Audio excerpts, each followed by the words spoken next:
So when we're talking about hypotheses, there's two types that we care about. The first one is called the null hypothesis, and it's often abbreviated H sub 0. The second is called the alternative hypothesis, and it's often abbreviated H sub 1.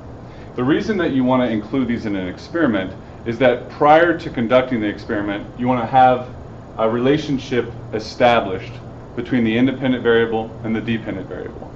This will allow you, after you conduct the experiment, to examine your data and determine whether the null hypothesis is supported or refuted, or whether the alternative hypothesis is supported or refuted.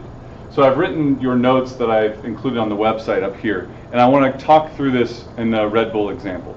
So to refresh your memory, the Red Bull example is you're going to test and see if you give participants different amounts of Red Bull an hour before a workout, if it affects their performance in the workout. So our null hypothesis would be written in this format. If the amount of Red Bull is manipulated, then the overall performance will not change because there is no relationship between Red Bull and performance. Any difference in the data, in that case, would be due to random variation. So how would our data support the null hypothesis?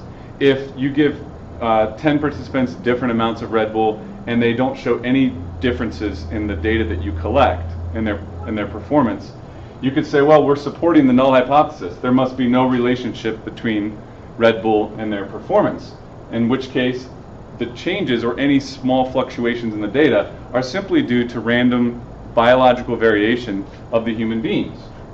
Now, if we want to talk about the alternative hypothesis, we're going to structure it in this way. If the amount of Red Bull is manipulated, then the performance of the individuals will change because there is a relationship between the two variables. And you'll need to say whether you think it is a direct relationship or an inverse relationship, or what type of relationship that may be.